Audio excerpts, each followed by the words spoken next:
Good morning. Welcome to Walking Boxing. It is Friday, April 25th, 2025, and no need to remind you that it is Anzac Day today. Always has I won't say a special feel about it, but it's got a feeling. It's got a feeling. I'm not quite sure what the feeling is, and it is a day, of course, where millions of people reflect on what happened 110 years ago. My family and I, we got up at 5:30 this morning and headed to the dawn service at 6 a.m.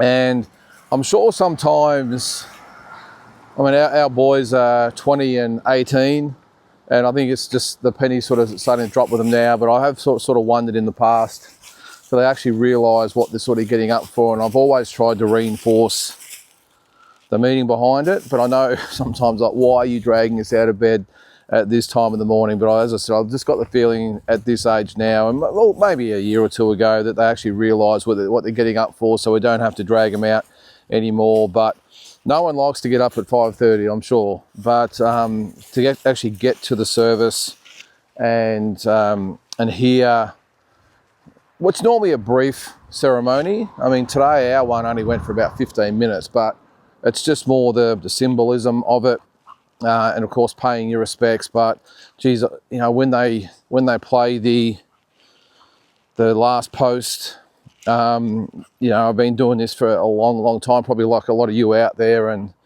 every single time I hear it, it just sends shivers up the spine.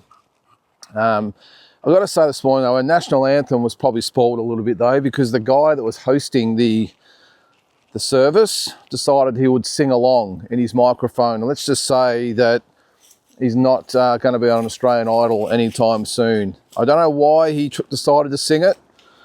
The bugler or whatever he was that was playing it was doing a great job playing the national anthem, and he decided he would sort of sing along. Well, it wasn't really singing along, it was almost mumbling along. I'm not sure, maybe he didn't know his microphone was on, but that was probably the only downside. But it's only a small thing. But as I said, I really love, well, I won't say love, but I like going to the dawn service, and yeah, just as I said, like with a lot of millions of other Australians around there and New Zealanders as well, just to hear the stories and just simply just pay respect. And if it's just simply standing quiet for 15 minutes, well, then that's it. That's what we'll do. But it has grown so much over the years. It really has. I remember a few years ago getting up, and you know, you had small sort of numbers, and it is one good thing now. And that sound, by the way, you can hear is Neil in all the leaves along here on Hunt Avenue. There's leaves everywhere. But as the years have sort of gone on, probably in the last sort of 10 years, it's really ramped up as far as involvement goes, and young people now really honing in on what's special about the day and what it means. And as I said, it is a special day in different ways. But hope you enjoyed it this morning. Well, not enjoyed it, that's not probably the word, but that you did pay your respects. And I think, again, it's really important to pass that on to the future generations so it's not lost. I mean, it has been 110 years now, and let's hope it continues to get bigger and bigger each year. And as I said, it doesn't need to be a long service. 15 minutes was fine. And apart from our national anthem singer, it was a good service. And anyway, we'll move on. Actually, today it's always, I don't know how everyone spends a day out there for Anzac Day, but one thing which will be great today is always the Collingwood Essendon game at the MCG. Now, if you're not an AFL fan, you probably won't care less about it, but it's a massive day. Now, I'm as probably you know, a mad Carlton supporter, so now these two are my mortal enemies, but it's a special game, the way they actually go about it. And I know this is a boxing video, by the way, but I'll make a little bit of an exception today because it's Anzac Day, just to talk a little bit about that before I get into the boxing. But as a Carlton supporter, you know, going to the game, I went there I think in 2019, and just as a neutral supporter, it was just amazing. The way they have the ceremonies before the game, the last post, you could hear a pin drop You know, there's 100,000 people at the MCG, and you could literally hear a pin drop in the arena. That goes to show the level of respect I suppose the day has. But yeah, it is, again, a special day, and the games always turn it on as well. Last year was actually a draw. This is actually the 30th anniversary of the game, and the first one was a draw back in 1995, and last year was a draw, and I'm sure today will live up to expectations as well. But anyway, on to the boxing. And on this day, Anzac Day, back in, actually, I'll get onto it in a minute actually, but on this day, April 25th, 1966, Madison Square Garden, New York, American legend Emil Griffith defeated Nigerian Dick Tiger on points to defend his WBC middleweight title. In 1981, American Matthew Saad Muhammad defended his WBC light heavyweight title with a knockout of British fighter Murray Sutherland in 9 rounds. That was in Atlantic City, New Jersey. In 1992, in Belfast, Northern Ireland, Paul Hodgkinson knocked out American Stevie Cruz in 3 rounds, defending his WBC featherweight title. Stevie Cruz was, of course, the fighter that dethroned Barry McGuigan. I think that, what was that, 1987, I think that was. And then he's got another crack 5 years later and been knocked out by Paul Hodgkinson. 1995, Mexico's Miguel Angel Gonzalez defeaed Ricardo Silva on points in Texas to defend the WBC lightweight title. 2009, we know this man, Carl Froch, defended his WBC super middleweight title with a knockout of Jermaine Taylor in 12 rounds, or in the 12th round. Remember that one? That was a unbelievable fight, and that took place in Mansion Tucket. I think I mentioned that name the other day. There was a couple of fights in Mansion, what was it? Mansion Cut or whatever it was. Never heard of it before, but it seems to pop up every now and then in fights on what happened on this day. It must have been a bit of a hub back in the day. One other thing that happened on this day was Sugar Ray Robinson, 1950, knocked out Jose Pazura in 48 seconds, which was a record for a championship fight that stood for 37 years. I'm not sure what fight actually surpassed that, but that, as I said, stood until 1987. Now, on this day as well, now I have told this story before, but I'm going to tell it again in case you haven't heard it. You're new to the channel or whatever it might be, but I'm just going to tell it again. On this day, around this period anyway, it's actually been 10 years since the first training camp we did with Team Maloney in the States. Now you can actually see, I'm not sure you can see, I've got my Team Maloney hoodie on today. It's on Face Track, so I probably won't show it. But yeah, it has been 10 years. And the reason I sort of bring it up again, sorry if you've heard the story, but I remember actually spending Anzac Day in LA with the boys, and we all stopped, which would have been 6 a.m. Australian time, to actually pay our respects on this day. And I can't believe it's been 10 years actually, but I'll quickly retell the story. And again, apologies if you've heard this and you don't feel like hearing it again, but I'm going to tell you again, just because. But yeah, this time 10 years ago, 2015, the two Maloney boys, the twins, were, I think they only had a couple of fights each in the pros.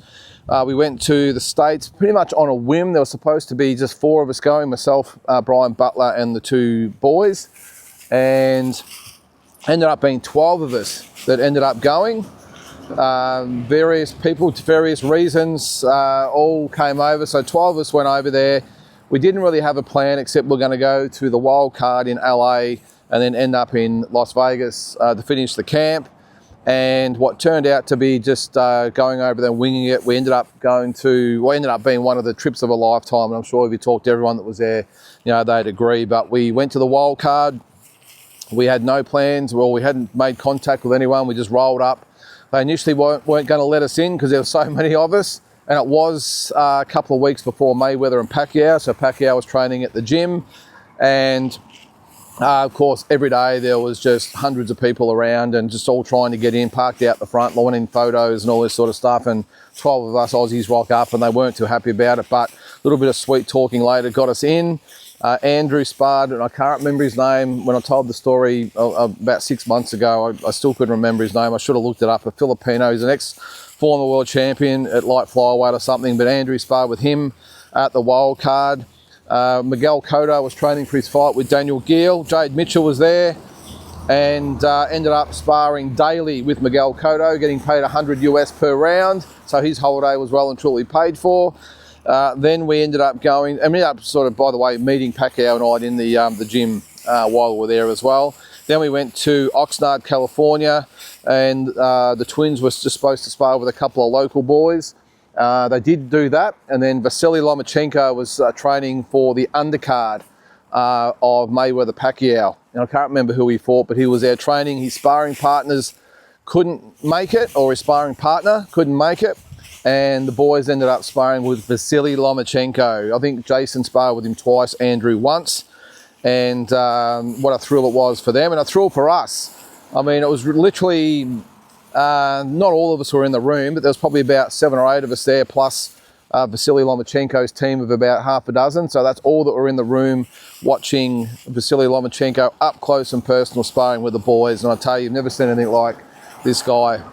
So that was that. Then we ended up going to Las Vegas, and thought we might get a gig at the Mayweather-Pacquiao fight, but we sort of did, but we had to pay $200 US just to watch it in a room on closed circuit TV, if you can imagine that, $200 US to watch it in a room with a heap of other people. Ridiculous. We did our best to sort of maneuver into someone's house to watch it on pay-per-view. We had a few contacts there, but alas, no luck, and we had to fork out the money. So I can't believe we were in Las Vegas for Pacquiao and Mayweather and didn't actually get to see it, or live anyway. But I mean, you remember that at the time, it was the hottest fight ever, biggest fight ever, and tickets were just going for astronomical amounts. And the fight itself turned out to be a fizzer, didn't it?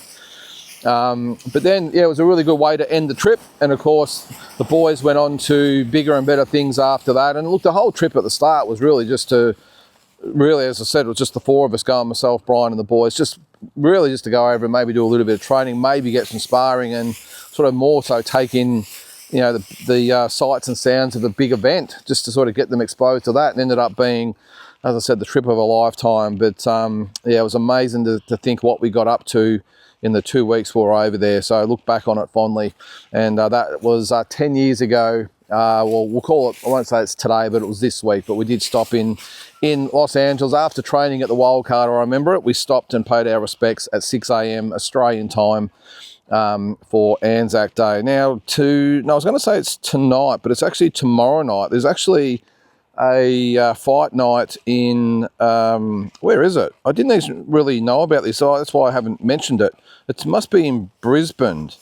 It's a Luda Bella show. Now, as I said, I didn't really know much about this. I read an article this morning about one of the fighters on there, Viviana Ruiz, who's fighting for an interim world title on the card. Now, she's fighting, what is her name? Doesn't actually say. Her last name's Rivera. They've only got the last names there. I probably should look it up on BoxRec, but I've got my hands full at the moment. But I read an article about her actually with Viviana Ruiz. Now, she's based in Brisbane. She's a partner of Ben Sava, the English boxer / trainer. Trains up at Undisputed Gym on the Gold Coast with the Maloney boys as well. And she's fighting tomorrow, as I said, for that WBA interim title over 10 rounds. Now, what was interesting about that story is what I read was that she couldn't get fights in Australia when she first came here, and she actually fought or went back to her native Colombia, I think it was, and fought over there. And Ben Sava was actually training her by text message. So she was in the ring. Her mother was actually in the corner with her, and Ben Sava was sending texts during the rounds, which is an amazing way to look at it, isn't it? Or an amazing fact about that. I think she had 4 fights over there, and she came back. She actually lost her last fight to Bam Bam, was it Bam or Louisa Horton? Yeah, former WBO champion. She lost that fight, but she's ended up in another interim title fight here anyway. But a fascinating story about Viviana Ruiz. Took up the sport at 32, and now she's 42, finally getting an opportunity to win a version of the title. And then she's looking at maybe a fight with Gabriela Fundora, who's the sister of Sebastian Fundora, who we all know very, very well. So it would be a very, very tough fight to knock off Gabriela Fundora, but that's what she's aiming to do, so good on her. The other fight, now Clay Waterman's on the card. He's fighting, what was his name? I'm going to have to look this up on BoxRec. I can't help myself here. I think I did actually look it up yesterday, of course. Now I can't find it. Where is it? If I can see it here. No, hang on a sec. All right, let me type it in here. I'll just get Neil to stop here, if I can. Where are we? Viviana. I think actually from memory there was only a couple of fights listed, but I'll see how we go anyway. I just want to get the first name of this girl. So, where is it? All right, so she's fighting Maria Magdalena Rivera. That is the fight with Viviana Ruiz. Now, the only other fights listed. Now, guys, if you're going to put on an event, make sure you put it on BoxRec. Well, the only other one I've got here is Joseph Goodall. He's fighting Bowie Tupou. But what's his name? Clay Waterman, his opponent, Davidson. I can't remember his first name, but he's on as well. They're the three big fights. So as I said, it's been promoted by Lou DiBella in conjunction with Arc Promotions. Now, it's not on any streaming services, which really surprises me why Lou DiBella would come to Australia to put on a show and it's not even being streamed anywhere, not even on one of those secondary sort of those apps, there's so many apps out there you can be part of. So I don't know why they haven't been able to do that, but it's on tomorrow night. I see Australian Boxing Central is always giving it lots of coverage, which is great. They do a fantastic job, Australian Boxing Central. They've got it fully covered. I think they're the only ones that have really given it any attention, to be honest, but as I always do. But that's on tomorrow night in Brisbane. Now, just one more thing on the Australian boxing scene at the moment, and everyone knows about the DAZN Foxtel agreement or takeover. Now it looks like it's coming into effect. So I have seen a lot of the Eubank and Ben promos, which is on DAZN, being advertised on Main Event or Foxtel. So I think what's going to happen now is, from what I've been told anyway, is that you will now start to see a lot of the DAZN fights being advertised on Main Event and Foxtel. And from next year, or it might even be later on in the year, you will see the agreement or the way it will work is that DAZN all DAZN fights featuring Aussies, so Australian fights, will be on Main Event, pay-per-view, and around the world will be streamed on DAZN. So for instance, Jai Patai's fight coming up with Squayo would be on Main Event. So he would pay for it on Main Event pay-per-view, but around the world it will be shown on DAZN. That's apparently the way it's going to work. And I'm assuming, say it's George Kambosos or one of those types of guys, it will be the same. So even if he fights Richardson Hitchens, obviously won't be in place for that one, but the way it would work is that back here in Australia, we would purchase the fight on Main Event, but everyone else would get it free on DAZN. But before you start with, well, why do we have to pay? I'm sure it's going to be the same with the English audiences and the American audiences. There will be some fights that will be free, say, to us, but say if it's a big English fight, they might have to pay for it over there. That's the way I'm reading it anyway. But you will start to see a lot more of the DAZN and Foxtel Main Event agreement start to play out now. And as I said, it's already started now with the Eubank Ben fight being promoted relentlessly in the last sort of few days. I'm not sure why they're sort of getting so stuck into promoting the fight though, when I think the telecast starts at 2 a.m. Maybe the Canelo one they might sort of get behind. That's actually the week after, isn't it? And I haven't really seen anything about that one, but that's apparently what's going to happen. So I'm sure more news will come to hand, but they've just started the process now, and by this time next year it will be in full effect, and that's the way apparently it's going to roll. Apparently, so we will see. But guys, look, that is going to do it for this Anzac Day. I hope you have a great day. Hope you maybe you've gone back to bed and you've got a little bit of sleep after this morning. I sort of tried to, but this little fella was looking to get out the door at about 7 o'clock this morning. I thought he might have wanted to sleep in a little bit, but no, 7 a.m. he's up and about looking for his walk, and it's actually really mild this morning too. I've actually got a hoodie on at the moment. It's very warm, probably the warmest Anzac Day I've ever experienced. We're sort of at the service this morning, pretty much in t-shirts, which is just crazy. Normally it's jackets all around, and beanies. But anyway, all right, guys, have a great day, and we will catch you tomorrow.